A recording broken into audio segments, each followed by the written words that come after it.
You may have heard from me or from other writers that it's super important to have a character who wants something in your story. The general recipe for a story is you combine a character who wants something and something that stands in their way. Not only does your character have to want something, but the thing that they want has to be different from the thing that they actually need. In this video, I'm going to explain to you what the difference is between a character want and a character need, and how to use both of these things to meet readers' subconscious expectations and create a satisfying ending for your story. Having a character who wants something and having the thing that they really need be different than the thing that they want is the key ingredient to a character arc, because your character starts out wanting that thing, and then over the course of the story, they don't actually get what they want, but instead they get what they need. You need to do this in order to fulfill subconscious reader expectations for your story, because otherwise you're gonna have readers who read it and they'll be like,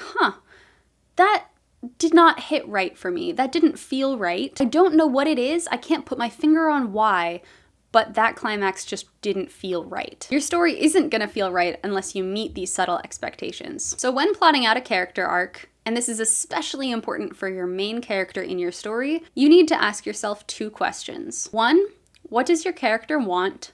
And two, what does your character actually need? You ask your character what they want. Your character is going to know what they want at the beginning of the story, because their want is what gets them to accept the call to adventure and begin their character arc. If your character doesn't want anything, if they're not motivated by anything, they're not going to be an active driver in the force of the plot. But they're not going to know what they need. So you don't ask your character what they need, you ask the story what your character needs. Your character shouldn't know what they need at the beginning of the story, but the story should know what your character really needs. Because the story can see the character from the bird's eye perspective. The character doesn't know what they need. For example, let's say that you're writing a story about a teenager who finds out that there's a large amount of gold hidden somewhere in their town, and they go on a quest to try to find it. At the beginning of the story, that character wants to find that gold and get a lot of money and become really rich. That's what that character wants, and that's the thing that drives them to go get that gold in the first place. But what the character really needs is to discover that treasure is not worth going that far for, that there are more important things in life than money. So your character would start out going after the gold and the thing that they want, and through the transformational events of the story, they ultimately discover that there are more important things in life than the gold, and will perhaps let all of the gold sink into the ocean if it means saving one of the new friends that they met along the way. Probably by saving that friend, then you can also have them get the gold somehow as well. So by making the right choice to choose the friend over the gold,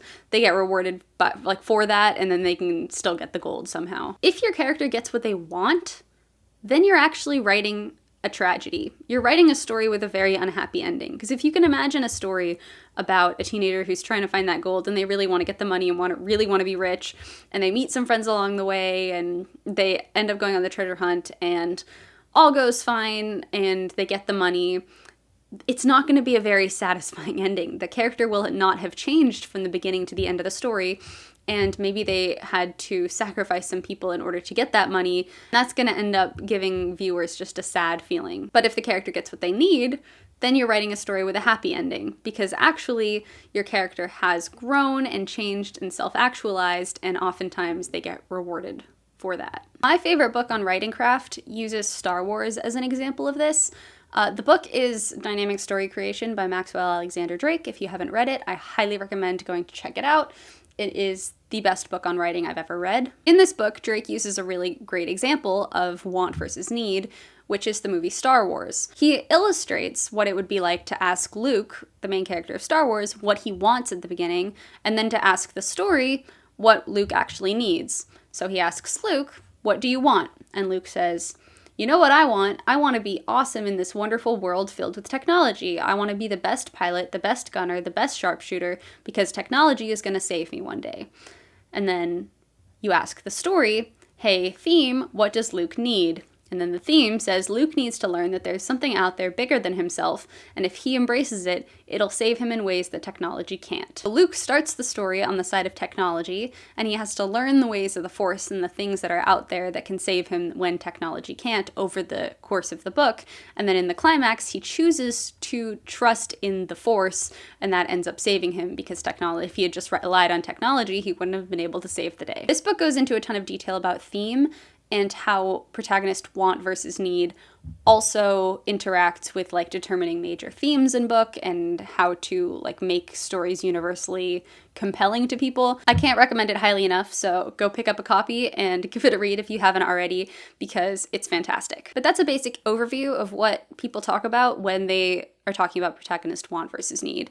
They always have to be two different things, and essentially they just like the want summarizes the beginning of the character arc, and then the need summarizes the ending of the character arc. And it's your job as a writer to get the character from who they are when they're wanting that thing at the beginning to the version of themselves that embodies that thing that they really need at the end. It's just a super easy way to think about character arcs so they don't get too confusing. That's all I have for this video. If you have a second, I'd be super grateful if you could give it a like and also subscribe to my channel. My name is Claire Fraze, and I make videos sharing actionable writing tips that helped me make my own writing better. I'm a plotter and also make a lot of videos on how I like to plot books. So if you're also a plotter, or even if you're a pantser looking to learn more about plotting, give my other videos a look. Are you working on a story right now? If so, what does your character want at the beginning, and what do they ultimately need? How do you transform them from the first version of themselves into the last version of themselves? I always think about theme when determining my character's wants and needs, and the way that I think about theme is exactly how Drake talks about it in his book. That's how I learned about invisible layers and themes in books, and because it was just the clearest way to think about it and just really changed the way that I viewed storytelling. So I highly, highly recommend that book. Or if you're more of a podcast person, to go listen to the 2 interviews that I did with him on this channel about theme. It's like, I think, how to make your story unputdownable or something like that, where he explains in more broad terms how theme works. And that was just mind-blowing to me. So I highly recommend going to read that book, because it will put the character wants and needs into context more and teach you how to determine your character's want and need and connect that to your major theme in order to create a story that does deliver that satisfying feeling to your readers. I hope you have a good week, everybody, and as always, happy writing.